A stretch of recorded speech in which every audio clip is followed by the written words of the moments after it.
You are now listening to Oversaturated, the podcast, hosted by Johnnie and Ralph.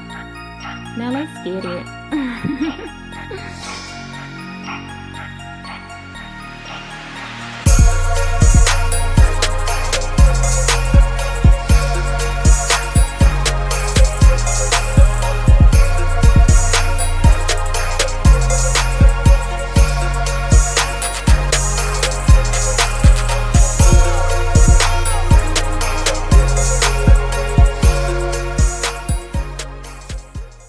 Welcome to another episode of Oversaturated, the podcast, where we discuss music, movies, pop culture, and everything in between. I'm Johnnie. And I'm Ralph. Welcome to episode number 141. 141. I'm still Sergeant of the Segway this week. I love it.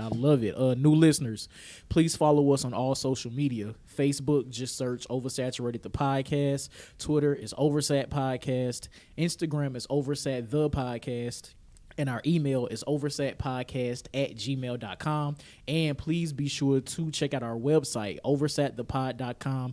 Anything you need to know about OS is there. Yes, sir. And if you need to follow us individually, I am the Mind of Ralph on Instagram and Twitter. On Twitter, I'm JON2_B. On Instagram, I'm JBS_ESL_AAMU. Holla at us. Ralph, my guy, my pal. What's going on? I'm here. I don't know if I'm present, but I'm definitely here, man. Look, can't be drinking like that, man. Like we discussed in pre-pride. I just, in my old age, the ripe age of 34, I just, I can't be doing those things that I used to do 10 years ago. That's not how it works. It's all about pacing, man. I know, it's all about pacing. But the beautiful thing about, I did pace myself. But still, I wound up. I still wound up. It wasn't a bad hangover, but it was a hangover. Mm-hmm. Like we discussed what constitutes a hangover in pre-production. Hey, I was just like, if you had a headache, does it count as a hangover? To me it do. Cause if you don't have a headache but your body still feel weird and off and you're sluggish and all, nah, it's still a hangover. I'm definitely sluggish, but I was like, I could still kind of move though. That was the thing. I think that was kind of like I was giving myself too much grace. I was like, you don't have a hangover. Like, but you know what? Like, you working out as much as you do probably helped in that. At least that's how my brain works. I don't know if there's. I'm not a scientist. I don't know. I would assume. I would love to think that. I would assume so. I would love to think that. That's funny. But man, I'm good, man. Everything is cool. 2 weeks in the office, man. Hella trash. Yes. This is our first live recording since 2 weeks ago. 2 weeks ago, yeah. We hit you guys with the blast from the past last week. Hope you guys enjoyed that conversation. But word, 2 weeks in office, like every day. No, not every. So okay. I do have the flexibility to work 2 days from home, which I do. Okay. But those 3 days I'm in the office, still trash. So it's 3 days every week. Yeah. Yeah. So I decided to work Mondays and Fridays from home. Okay. So in the middle of the week I'm in the office. Well, okay. Which is cool. Like it's not a terrible schedule. But still being in the office is like I'm still adjusting. Let me say that. I'm still adjusting. And I really do not understand how we did this. How 5 days a week in the office, 8 to 5 or whatever, and travel time too. Man. Oh man, look, I work 40, maybe 45 minutes with traffic from my job, my office, so I don't miss the waking up earlier than that. And then if it's winter, I gotta clean off the vehicle, I don't miss that. Man. Like I wake up maybe an hour before I have to log in. Usually I wake up 10 minutes before. I'm like, that's kind of nasty. That's kind of nasty. I was like, now that I've been at home, as long as you brush your teeth. Well, yeah, but, I like to be stretched and alert. Yeah, like, what I'm saying? Nah, it takes I guess, and that's the old age kicking in. I think that's what it is. Like, man, it's more difficult now to really just get up and spring into action. Yes. Like, I really need to adjust my body for the day. Like, I can't just get up and log in and be like, all right, let's get to it. I understand now in older age. I see why people wake up so early to maximize the time throughout the day. Yeah. Oh yeah, 100%. Because I remember one day we were talking about how I was like, bro, I went to the gym, I did this, went to church, all this. I did all these things, and then I was done with the day by 1 o'clock. Like, I had nothing else to do. Felt amazing. Yes.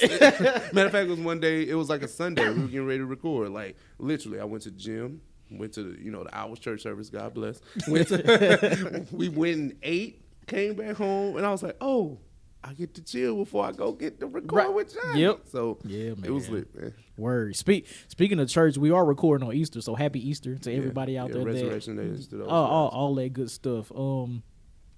My nephew was in town. My sister and my nephew were in town. My mom wanted my nephew to do an Easter speech. Real. So he's 4. It's real. Yeah. Thank you. Real adorable. Yeah. Talks a whole lot when we at home, but was mad nervous in front of the people. It's always like that. Yeah, I know. But at least he got up there and held the mic. He did say the word Easter, so we'll accept that. Okay, cool. We'll accept that. But outside of that, actually, Ralph and I, we were talking off mic, and he was asking me how the church service was, and I kind of got into, so like my home church here in East St. Louis has kind of been on the decline like since I left for college. A lot of the older people in the church, have since passed away, and I think it's been a little difficult to get newer members in the church. So actually being at the church today was a little, I'm not really sure the word to say here, but wasn't as fulfilling as it once was when I was younger. Mm-hmm. So just seeing that was a little, for me was a little disheartening, just seeing that, the place I grew up in, made so many memories with friends and family and things like that. It's just just felt a little weird. Yeah. Well, I don't know. We have these off mic conversations all the time about the black church and how it's made a change in the community in yesteryear. But what has it done for us lately, right? Mm-hmm. I think that, us millennials and Generation Z, is that it? Is that Generation right after this? I believe so. Something like that, right? How we've grown away from the church, and it's just from whatever. Like, I don't know why the generation just kind of just slipped away from it. Mm-hmm. Now, I don't go to church like I used to either, so that was like why I was interested in hearing about what you experiencing going to your home church, because we don't go to traditional churches anymore. Like. The churches we go to don't have crosses or stained glass in them. And see, the church I grew up in is a traditional church. Yeah, like a traditional CME, Baptist, Pentecostal, whatever the denomination is, it still has a church type of feel. It has an altar. It has it has crosses. It has pictures of black Jesus. It has stained glass. Like it has those things in there. Like you hear a particular type of hymn or gospel song in there. Mm-hmm. Like now, if you go to the the church that I kind of been visiting lately with the wife, we did the YouTube thing this morning. But hey man, you ain't go hear that. No, not at all. You be out now. Man, I just saw a tweet the other day that said, shoot, it might have been this morning. Mm-hmm. A pastor used a Lil Durk verse or bar or something in like the sermon. Mm-hmm. Like that's the type of, and I assume that's happening because they're trying to appeal to a certain demographic in the church. I don't know, but if I heard that, I'll be looking like why we doing that? Well, to defend that, right? Mm-hmm. Being the church, the kid that grew up in church. They referenced all kind of blues songs and soul songs and they stuff too. So like, I hate that when it comes to rappers being referenced. Like that's the thing we hang on to. But them niggas was saying Cool in the Game, Bobby Womack, all that shit in them sermons too. Like it's just to show that the pastor is a human as well. Okay. Like to know that it's something that is okay. When you write a speech, you have to have attention grabbers. This is true. You have to attach yourself to the audience in some type of way. Mm-hmm. And that's one of the plays that preachers make. Like, because I've been going to church so long, I know the sermon coming before it comes sometimes. I just need to know how you deliver it and how you broke it down, because your perspective, how we do in podcasting, has to be different. True. It has to be different. True. Like, we know the stories. The story hasn't changed. Mm-hmm. The Bible has not changed. The Bible is the Bible. The Bible is the Bible. We have all these different writings and different like interpretations. Yeah, interpretations of the Bible, but literally the stories are the stories. Mm-hmm. Mm-hmm. So, and for I guess, okay, you are correct. You are correct. And I guess the way the pastor or whoever's delivering the message, however they can present it, though, like you said, those attention grabbers, like they have to be able to relay that to their their audience, congregation, all that kind of stuff. And the thing with Christianity, people, let's not get too deep in the woods with that, but just with the black church in general, a lot of people have church hurt, whether it be from the pastor, whether it be from members, whether it be from their own family. A lot of these things have, pushed other people. I mean, pushed people away from church, and then the people that act that holier than thou, those types do push a lot of, people that are on the fence or people that just are naysayers of Christianity away from the church itself. People often ask, "Are you religious or are you spiritual?" Right. That's something I've heard a lot. Religious recently. is the person that goes to church, that needs the building, that needs, needs the, dare I say, theatrics that come with going to church. Spiritual is just merely the meditation, the reading. I don't think people be reading the Bible. I'm gonna keep it stacked with you. Like, I'm sorry. I mean, like, if you pray and meditate, cool. I don't read the Bible, and I have never denounced Christianity. I may not go to church, but I ain't picking up the Bible. It's a boring read. Amen. I need the interpretation. I'm sorry. The King James version is boring. There's a lot of a lot of King's English. I can't do that. Listen, I need the NIV. I prefer my stories in either audio or visual presentation. Yeah. I'm sorry, I'm just not the reader. Like, I'll read comic books if I'm really, if I'm really captured by the character and maybe what the story presents, but give me a movie or music or audio something any day. A lot of stories in the Bible kind of be like superhero stuff too. So if you this is not this is not blasphemous or sacrilegious, but just if you read it in something other than the King's English, you're like, oh, this fire. It's the King's English that throws it off. I'm telling you. Damn, King would James. Would it be a better? Okay, that might be a wild question. Never mind. Would it be a better read if there were pictures?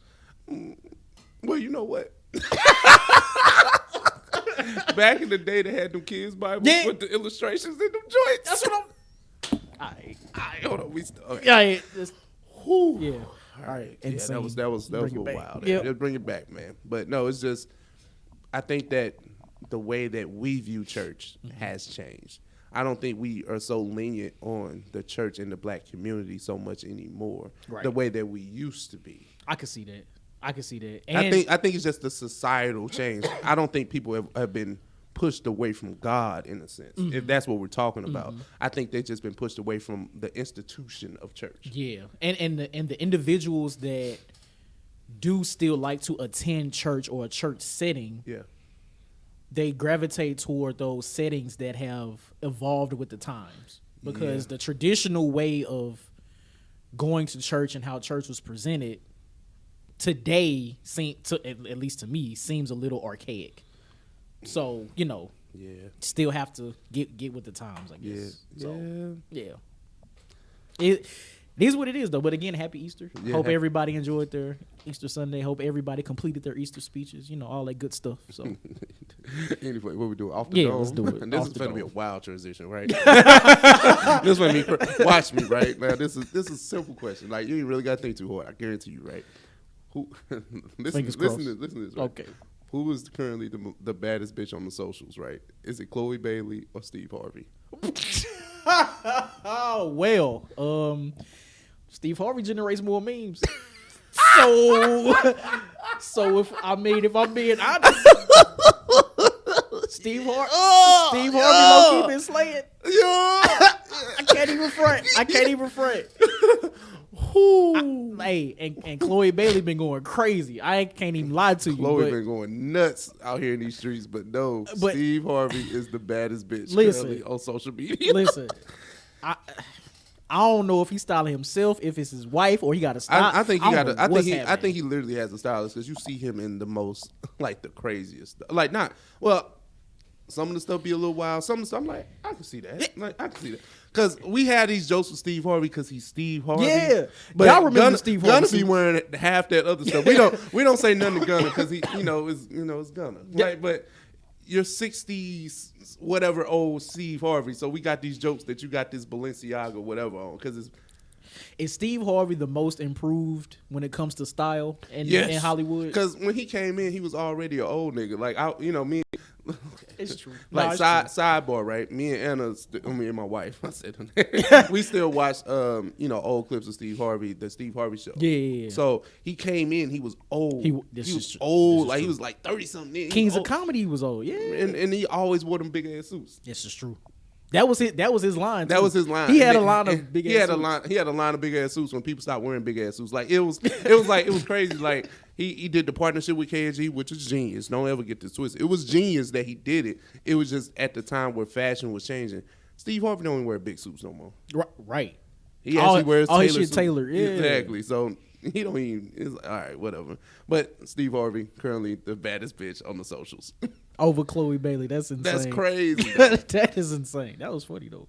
All right. So for my off the dome, Blackish, the show Blackish, is going to air its series finale this week. Mm-hmm. This is a show. I think this is the 8th season. I've been watching since episode 1. I love Blackish. Mm-hmm. And with it coming to a close, like I saw them do like the final table read on Instagram, mm-hmm.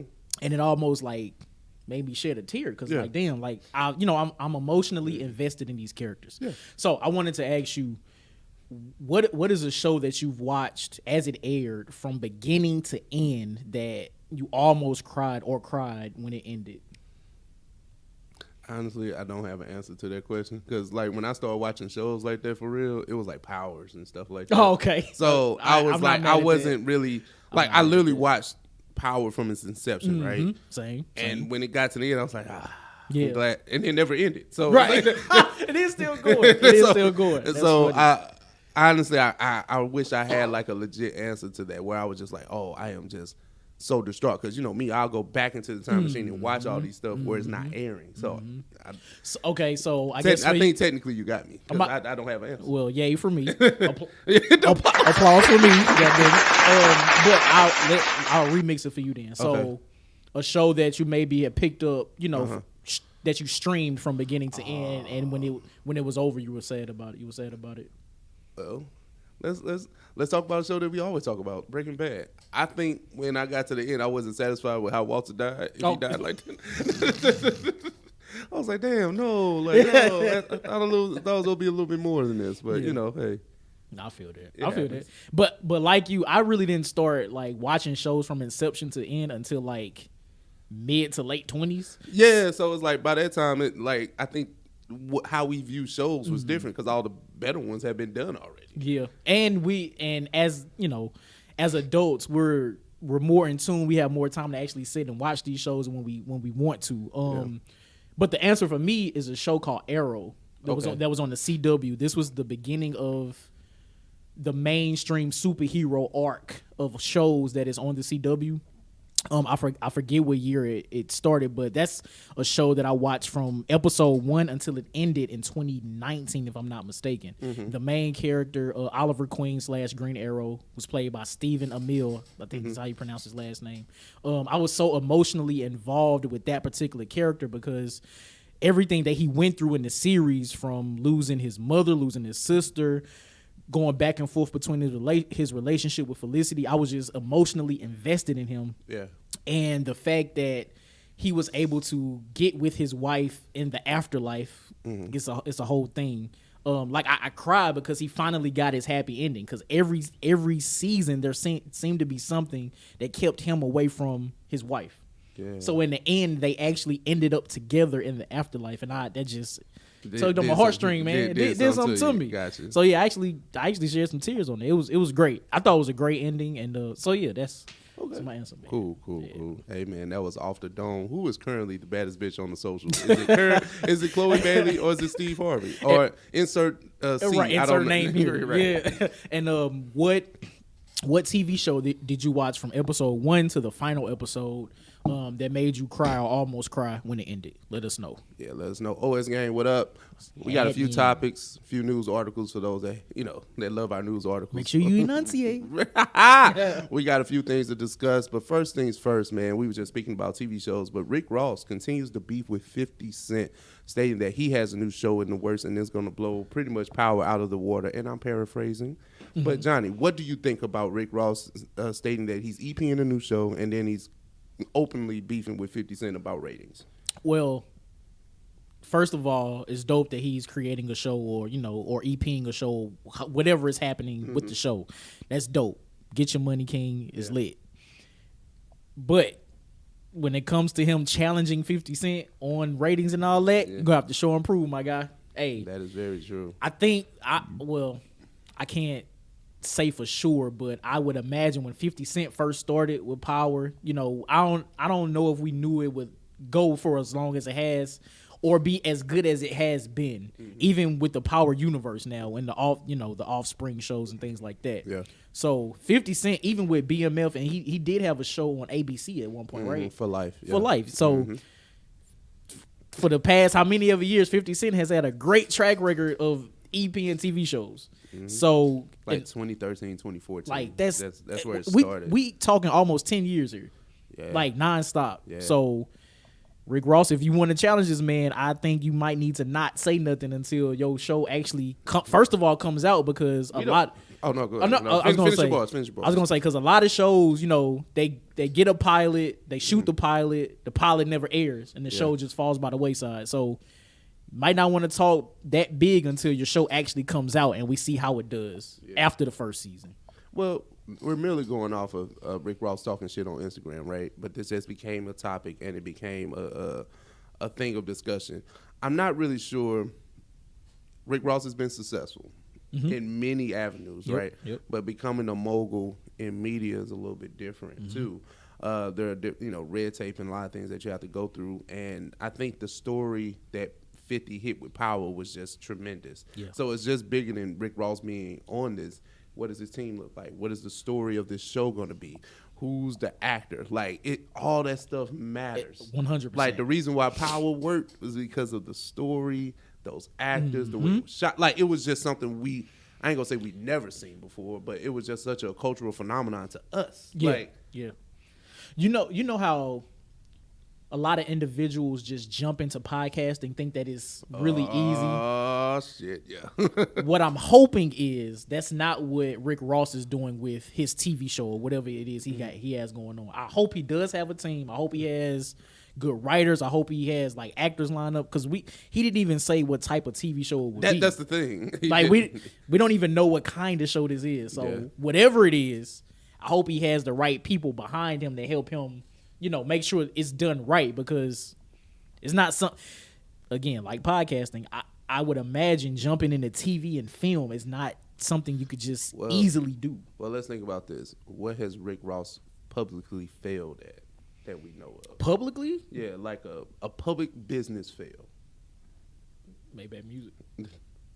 Well, that's outside of that, the subject of success is subjective with that. Yeah, because I mean, no matter what you say, they had 3 compilation albums, and that all sold pretty well. Oh, okay. Well. And then you had Wale and Meek for a little time being, and then for the people that became Maybach Music stands like myself, you still tapped into those other projects. So I was listening to Rocky Fresh. I don't even know where Rocky Fresh is anymore, but he was signed to Maybach Music, and I listened to him.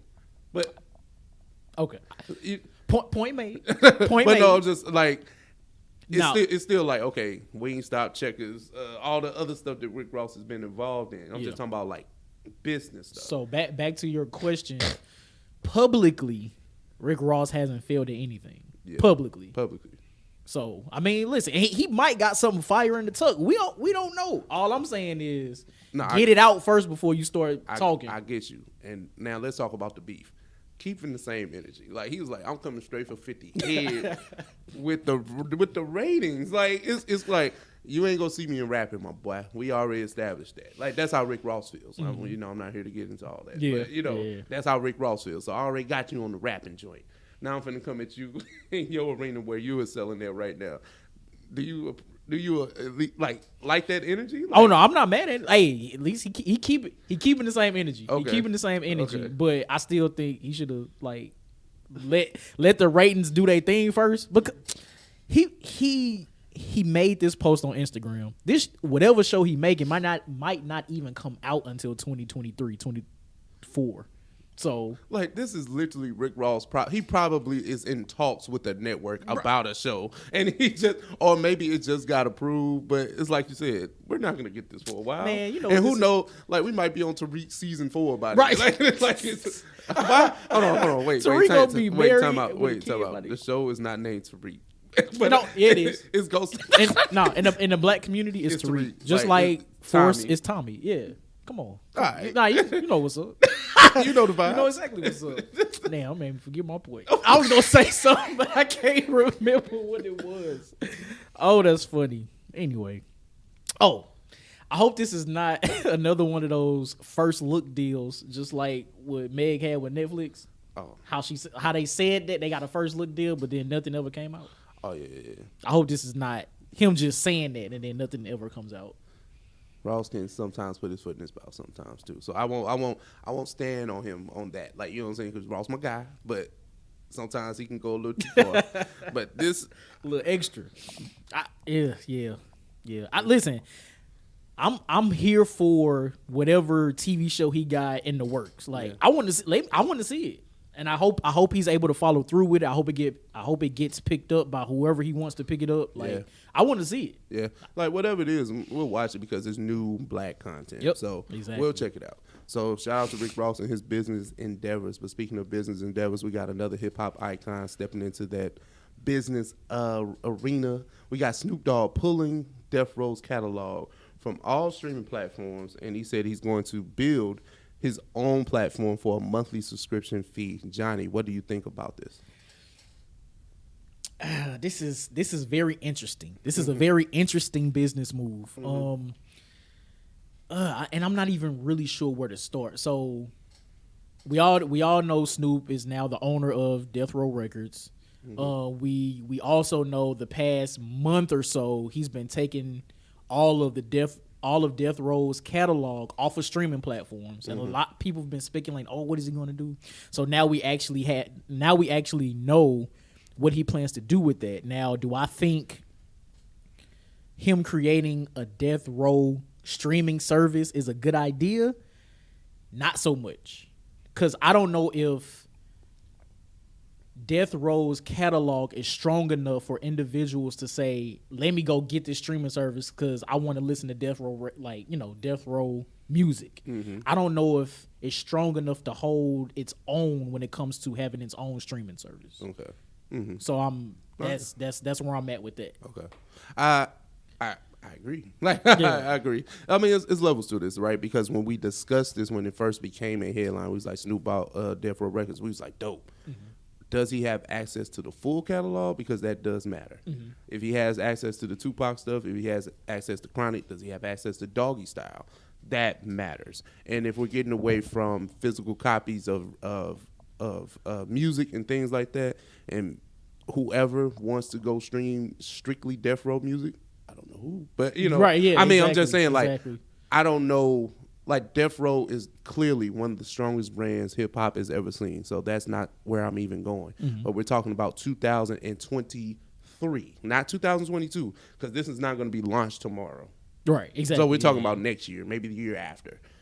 Will people be willing to pay $10 a month to stream literally only music that was made from 92 to 98? You know what I'm saying? Yeah. Who's going to do that? And see, it's also interesting because it's this move by Snoop is similar to what the TV channels have done. Peacock, HBO, like it's the same thing, but in the music arena. So HBO and Cinemax, they took everything that they had, put it on their own streaming service. NBC took everything they own, put it on Peacock. Disney took everything they own, put it on Disney Plus. So it's the same thing, but in music. But I don't think the music is going to be strong enough to support or sustain its own streaming services. Well, the only unless they group it by, unless they group it by the head record labels like Universal, Sony. Well, it depends, right? And then like to just push back on what you said about the streaming services when it came to like the like the studios and things like that. Well, they're producing new content too. Like you're not gonna get anything new. Oh, okay, I got you. Know what I I'm got saying? you. Like, I got you. I know we talk about Disney Plus. At least you get a new show or something. Like you know what I'm saying? Like okay. Nobody like is Dr. Dre gonna put out a new album on Deathrow? No. Like you know what I'm saying? And Snoop just put out Back on Deathrow. Okay. But it's on DSP. Okay. Is Tupac they go to chop up some Tupac verses? I'm just that's funny. Is Dog Pound coming? Is Michelle Lay gonna put out an album? Is Lady Rage rapping? I need to know these things. But you know what though? In order and this again, this is just me and my brain. In order for this Deathrow streaming service to work, somebody's going to have to drop some new music. You're gonna need more than music. You're gonna need more than you're gonna need documentaries. You're gonna need. You're talking about a brand that doesn't exist anymore. The heyday is literally behind us. Now, maybe if you gave us like a Bad Boy is kind of defunct right now, but they're Diddy can just sign somebody tomorrow. But I don't think Diddy's focus is music. Right. But I think if this was a Bad Boy thing, I could kind of see the wheels going on that because you can probably get like old episodes of Making the Band. Like you can get it's more content for me to produce. That makes sense. Yeah. I don't know what you can give me as Deathrow. And I get why Snoop is saying this. It says that the pay structure is unfair. I get it. Streaming sucks for artists. I get it. Yeah. But the pay structure from Spotify, all these other streaming services, yes, is terrible. And I guess he's trying to put a bet on Deathrow itself to generate streams to, bring in more money, but I don't see how somebody would leave Apple Music and go to Deathrow streaming service, or even just add Deathrow streaming service onto what they already have. Well, I will say this. This is kind of similar to what we were getting with Kanye in the STEM player, right? Bucking against the system, making moves that don't seem like the best moves, but you're putting yourself out there. I'm not saying that this can't be successful. Right. I'm not saying that people won't pay into it because they probably will. Because I'm pretty sure there are like people that are still Deathrow stands to this day, just like there are still people that are No Limit stands, Cash Money stands, Rockefeller stands, Rocket stands. I don't know. Like, if people rock with your record label, they rock with it, regardless of when the music was made. But just to sit here and say that I want you to pay $10 per month when I can just go buy the CD. Like, I'm pretty sure the CD is vinyl or something. Like, you know what I'm saying? So yeah.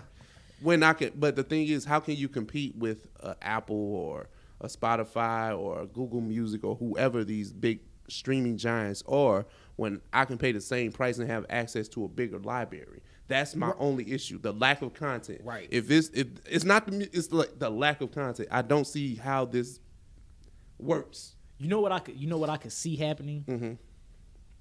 So Snoop has already pulled all of Deathrow's catalog off of the DSPs, right?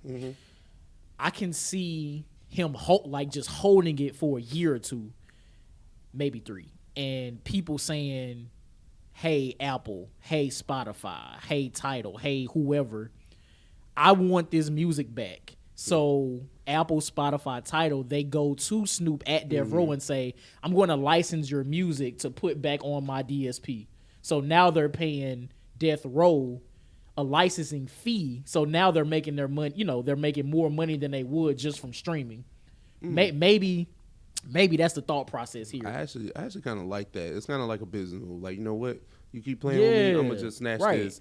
Let's see what the demand is, and then you'll run me a bigger bag. Exactly, because they could hold out for 3 or 4 years and then get the licensing fee gonna be a lot. Like, I'm just saying, man, people love Tupac, all eyes on me, but I don't know if they want to pay $10 a month over here when they can just get it over. I'm trying to make sense of this, but business moves in this infancy they never really do. They never really do. Yeah. I don't know, man. Listen, I'm very interested in seeing like what comes of this because, again, I don't think a Deathrow streaming service, could sustain on its own, unless, like Ralph said, they produce like new content that's in the form of whatever, new music, shows, documentaries, whatever.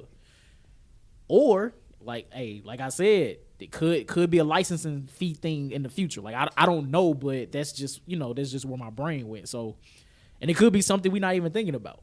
So I'm very, very interested in seeing what comes of this, because this is kind of dope.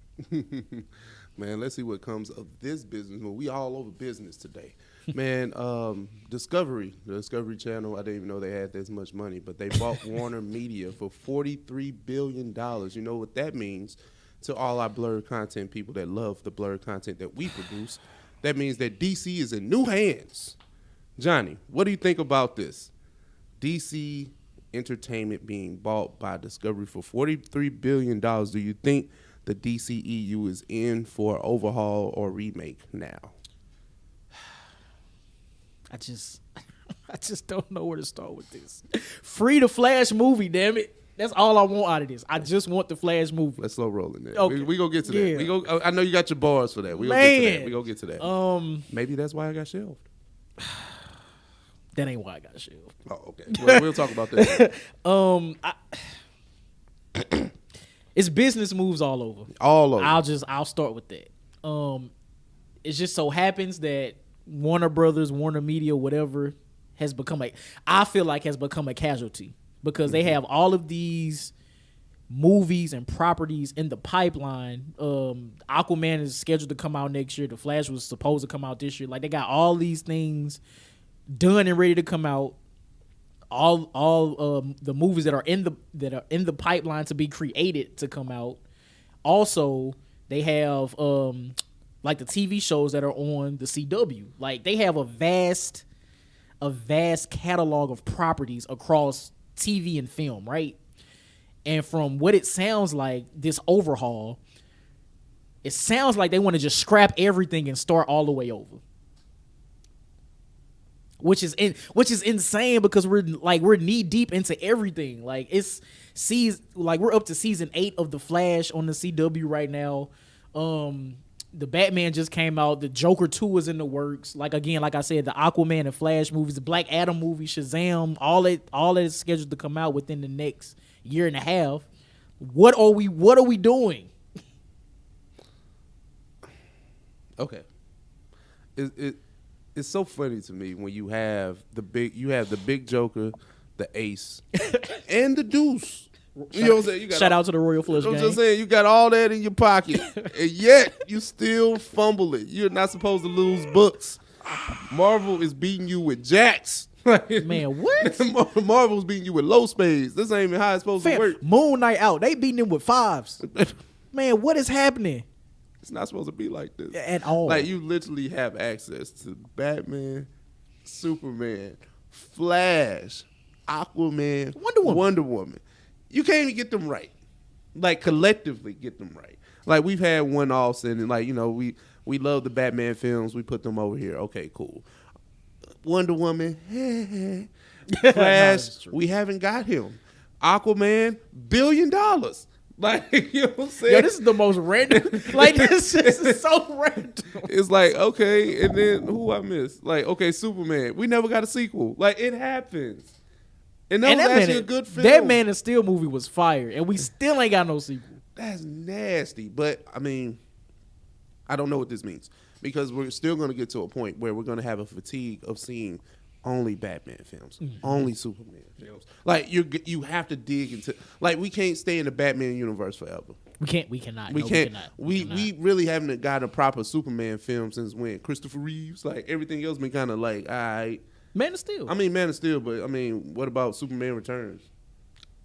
That movie. I'm just saying, like, I mean, okay, I didn't mean to really skip over Man of Steel, but that's the one. Superman is easy, right? It should be easy. We still haven't gotten the Flash film. All right, Wonder Woman got 2. Like, Wonder Woman, the first one, I think it was good. I enjoyed the first one. That second one was terrible. Trash. Super terrible. Trash. Super terrible. Aquaman, Black Panther underwater. We got that. Like, so if Black Panther didn't come out first, I would say Black Panther was, Aquaman on land. Water Panther. but I'm just astonished. So this does nothing for me. Like, okay, Suicide Squad, all this shit. Look, DC is in new hands. Great. It only matters who's at the top. They need clearly what Marvel has with Kevin Feige. Kevin Feige runs a very, very tight ship. You may say whatever you want to say about the content, but it does come out. It does have continuity. It does go from movie to TV show now, so it's a different layer of excitement for these films now. Right. So DC can't get this right, like, because I don't know what it is. They are probably about to do the same thing you and I said they should have did from the beginning, which was slow roll into the big team up movie, just like Marvel did. Mm-hmm. You start out with your individual joints. Yeah.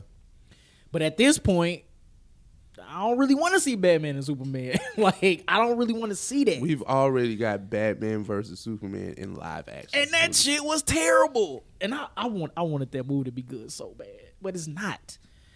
So let me ask you, do you think it's too late for the DC properties to start over and build up their universe? Absolutely, because I kid you not, we're getting to a point where I know we call the superheroes fatigue. We keep calling it, but it's going to happen, especially with DC, because the difference between Marvel and DC, Marvel gives us different characters. Even if you feel like the movies are the same, they're still different people. Yeah, it's true. I keep saying this, how many Batmans and Supermans we go get? We literally have two different versions of Batman in film right now.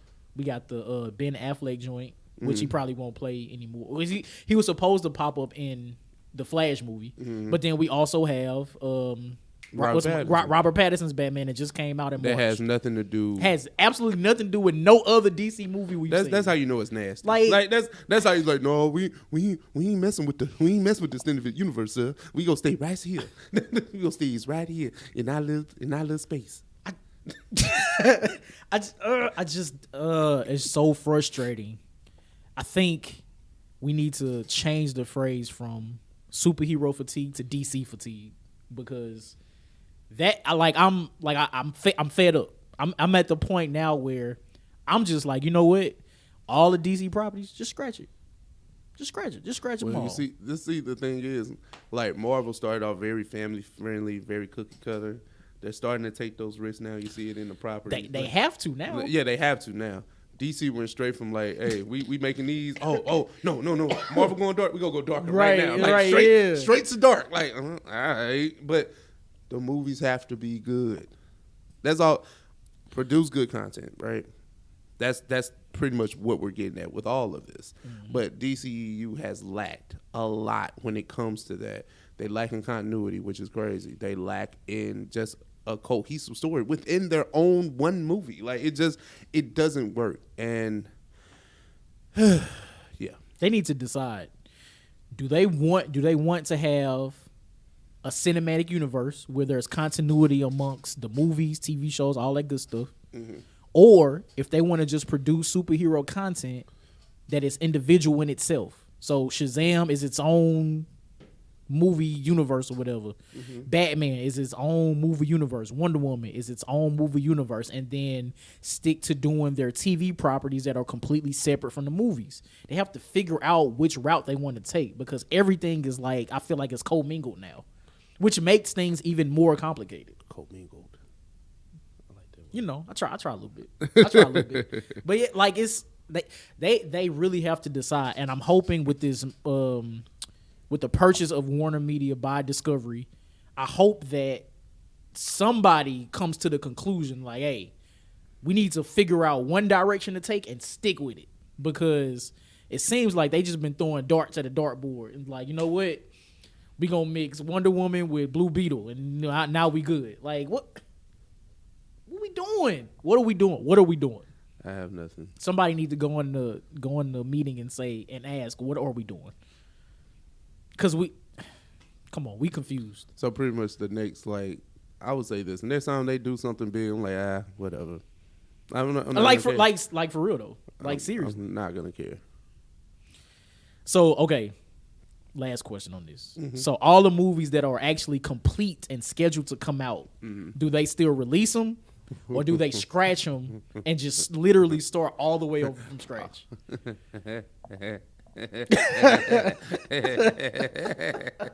I'm evil. I'll say scratch all them shit. I'll say scratch them all, baby. Fucking Dr. Evil, you should have just did this shit. Yeah. Exactly. No, well, I know this. I'm on the fence. I'm on the fence. I know it's a different line of work. Wait, you see what they did to Channing Tatum? But I wasn't trying to see Gambit. But that's Marvel anyway. I know. Yeah, but I mean that happened right after the acquisition, and the movies was tanking anyway. They was like, you know what, my boy, we ain't gonna do this. You know what? But the difference is they released trailers and content and promotion stuff. Like well, Channing Tatum was in a promotional picture, but I'm off that. But you know, I'm just saying, man. Like I know I got to spend a block on this. He had a Gambit T-shirt on with the Fantastic Four and the X-Men. I'm glad that shit got scrapped. Fucking Magic Mike, fuck out of here. He had the Gambit T on. He was ready. He's ready. They said no, my boy, but it happened because of the acquisition. Should hit the applause on that. But it happened because of the acquisition. That's what happened. The Fox Marvel joint happened. I look at it like, well, they hadn't shot nothing yet. Or maybe just a few scenes, I don't know. But these movies are done and scheduled to come out. Like, these movies are done. My suggestion, throw all them shits on HBO Max. Say, hey, we just giving y'all these because the acquisition, we're going in a new direction. Here are the movies. We'll be back out with such and such movie in 2025, and we good. Sidebar to that. Remember we had the whole conversation about Scarlett Johansson and Black Widow? Nah. Are we putting my movie out in the movie theater where I'm supposed to get points on the back end? Or are we doing the streaming thing? Put them in the theater. Listen, I just want to see the Flash, damn it. That's all. That's it. I want to see that. I don't really care what you do with the rest of them. Even though I did like the first Shazam. I think the second Shazam would be kind of fire. But I just want to see the Flash. I don't really care about none of the other stuff. Just give me that. Send me the stems. Fuck it, I'll watch that. I'll watch the 4-hour cut of the Flash. We know. For real. We know. Oh snap! The Batman's gonna be on HBO Max tomorrow. You watching it? Hell no.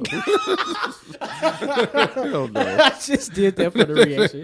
No. I knew the answer. You knew the answer. Man, let's try something else, man. Let's try something new, man. Something that we may not have the answer to. But it popped up in the group chat, the UML. Shout out to Urban Mogul Life.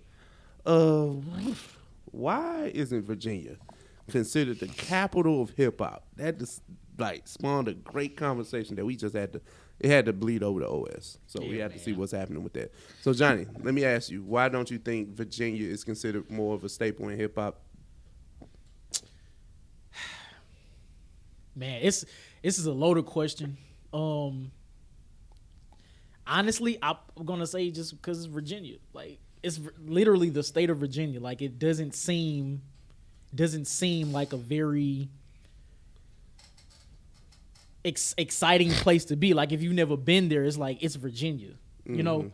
And I know that's kind of wild to say, but when you think about music, you don't really think just off your head. You don't think, hey, Virginia produces some great artists or producers or musical acts or things like that. It's not something you think about. But when you sit and actually think about the individuals, especially in hip hop, that come out of Virginia, you got Missy Elliott, you got Timbaland, you got Pharrell and the Neptunes, you got Teddy Riley, Chris Brown, Pusha T, D'Angelo. Like, these are heavy hitters in hip hop and R&B. So I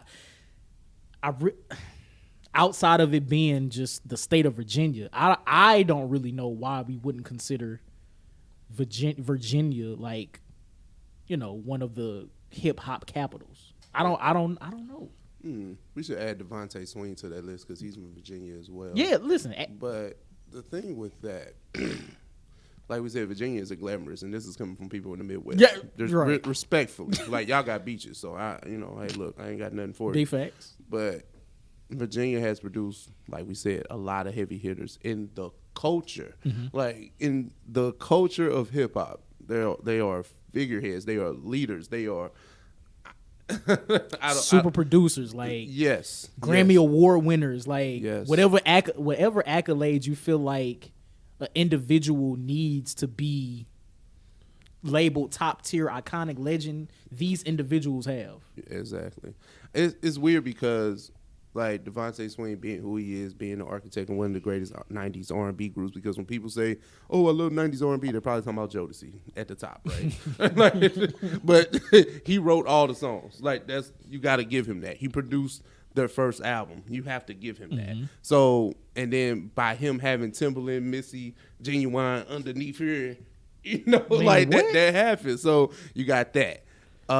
Teddy Riley being who he is to the genre of New Jack Swing and being the father of that, being, having a young Pharrell. Yeah, Like right. this. Like it's so dope. And then you got Pusha T, who's probably one of the best lyricists from the South that we have ever heard. But you don't think of him as a Southern MC. We had these conversations all the time. Is Pusha T a Southern MC?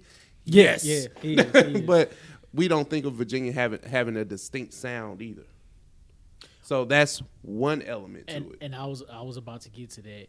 Also, do you think it's because the individuals from Virginia, these individuals that we name, they don't just rep Virginia in their music. Like, they don't say, hey, I'm from Chesapeake, Norfolk, Virginia Beach. Like, because Nelly, anybody from Atlanta, anybody from New York is going to tell you where they're from. Well, Pusha does that. Clips do that. Clips does that.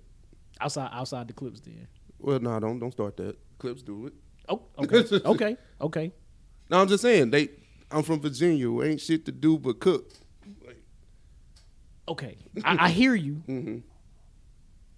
Just one act though. One act, one But artist. they're probably the most popular though. Like Timbaland say he from Virginia all the time too.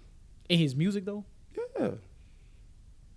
Like what are you supposed to say? I'm from Virginia every song? No. Well, like that's what are you trying to say?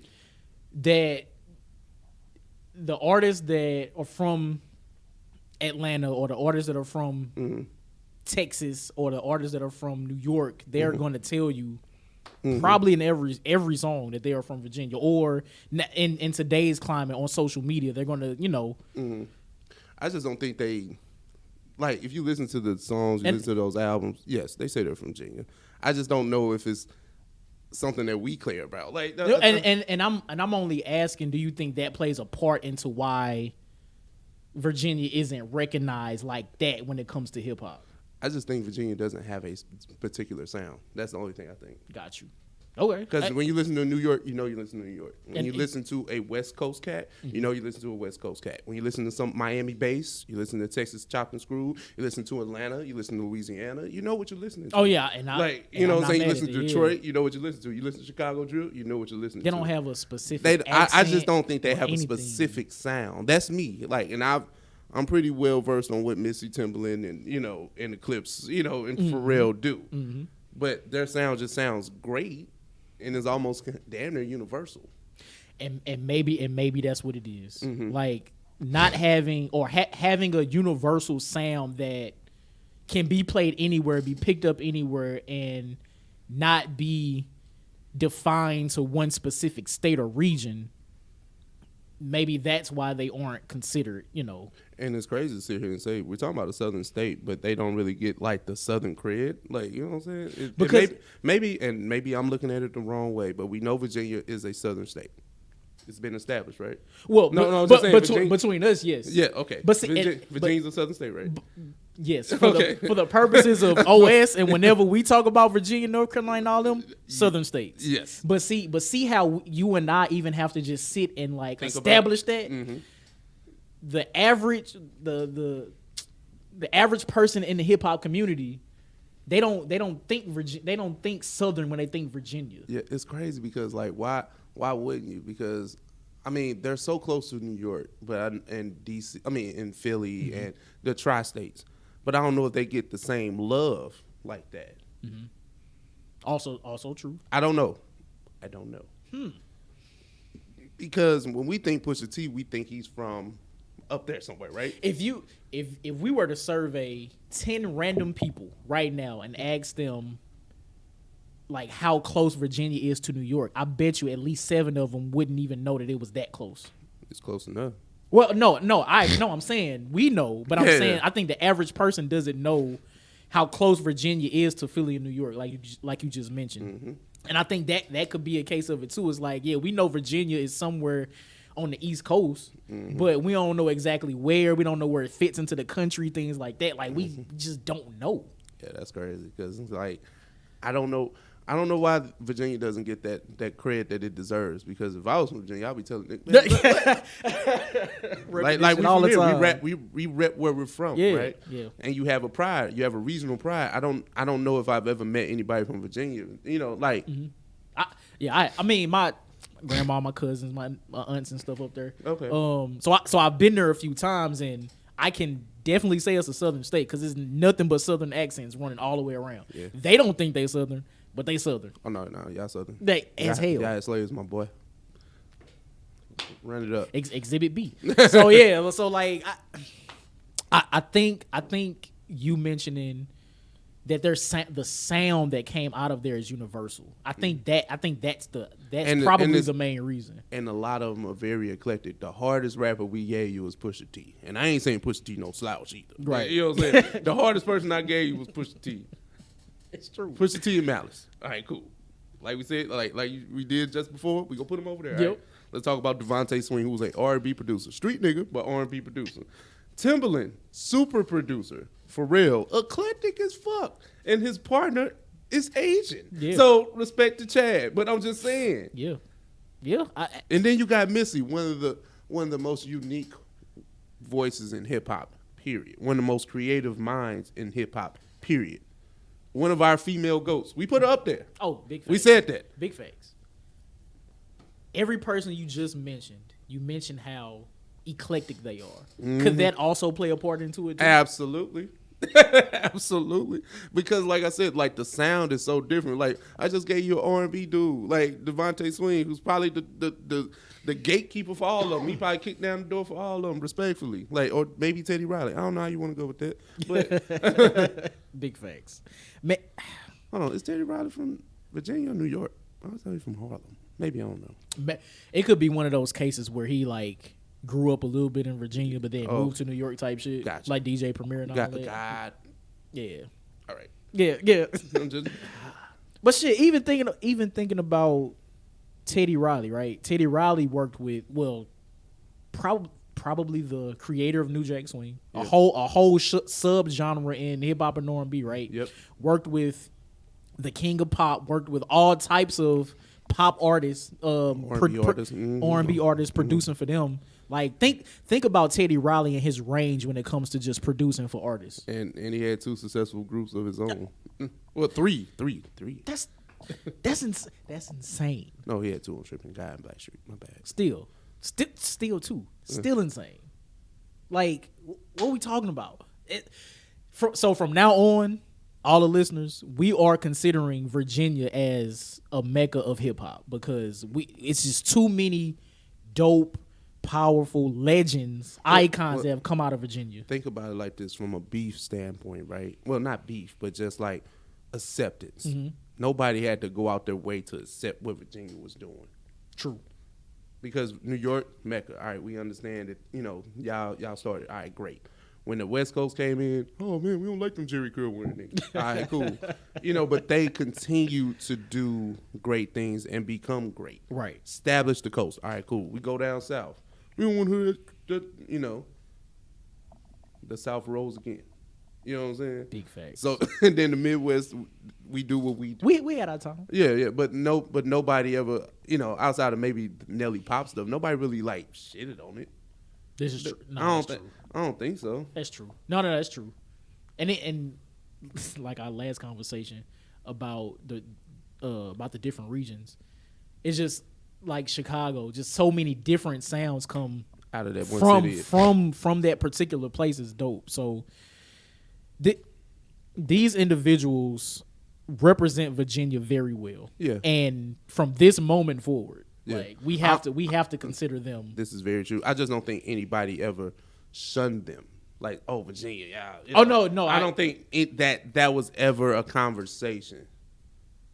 Right. I think we're just saying that they don't get the proper respect that they deserve. Absolutely. When it comes to these individuals that have put on for that state and produce some of the greatest music in hip hop and R&B. You gotta think about it. 2 super producers from the same state. Like we talked about, we've talked about super producers probably the last 2-3 times, right? Yeah. 2 of them are literally from, a team, the Mm-hmm. Neptunes, and then Timberland are from the same state. And shit, honestly, and Missy in her own right could Is a probably be dope- considered as a super producer as well. My guy. I think the only reason I'm gonna say we. I ain't gonna say everybody else. Just me and you. Mm-hmm. Maybe the reason we overlooked it until this conversation is because Missy's R&B bag is deep. Yeah.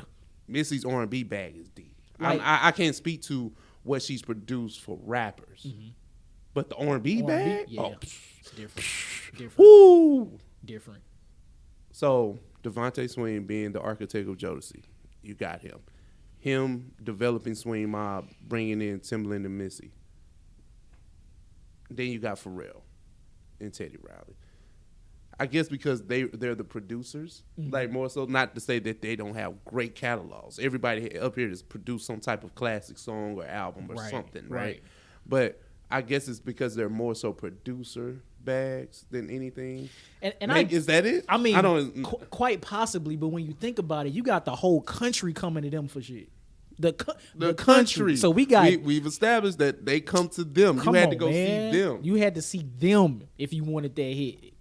Oh my God, shit! Even still now, so it's crazy. It's crazy that first of all we didn't even think about this as a topic, just period. But the fact that even thinking about it, we haven't really heard anybody talk about how great Virginia is when it comes to producing these types of individuals. Like it's insane. Yeah, it's insane. It is, man. I love the conversation, man. It's dope. And then you got Pusha T out here still being relevant. Like relevant. It's true. He said he was gonna drop an album. Lord Willing came out in 2002. He was in a group, a duo. 20 years later. And 20 years later, we're looking for a solo project from him. And Pusha aged gracefully in hip hop. You know what I'm saying? 100%. I love Pusha. You can call me a Pusha stan damn near. You know what I'm saying? But I get that maybe he doesn't have like the Drake, appeal, I guess. But no, people fuck with Pusha. Yes, sir. Yes, sir. Like, so the fact that he just did an interview with Charlamagne, like he getting ready to drop an album, like, come on, man. It's crazy. And shoot, being in the game for 20 years, he's an elder statesman in hip hop. Facts. And how dope Pusha is. Nobody's even talking about how he's still able to rap at the level that he is. Arguably gotten better, but the fact that he's older now, is older now. It's crazy because he's older and mature, still keeps the same content, but it like Pusha's probably the greatest when it comes to what he does. Rapping about drug talk. Yep. Nobody outside of maybe like Jay-Z, maybe Jeezy, you start getting into that. Yeah. He's probably the best at it, the most consistent. Yes, sir. Because Jay started talking about other stuff. He started talking about Warhol paintings and shit. I know, I get it. He's a billionaire. You know what I'm saying? Life different. You know what I'm saying? I ain't mad at it. But Pusha married and got a baby too. But you still talking about, what? If it ain't broke, don't break it.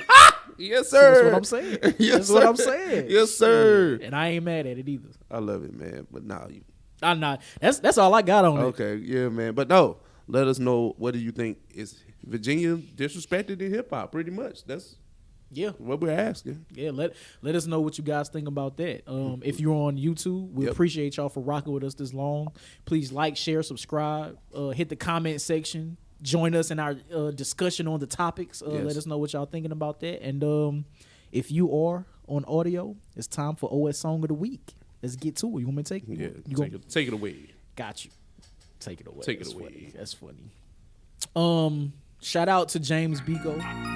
You are now listening to Oversaturated, the podcast hosted by Johnnie and Ralph. Now let's get it.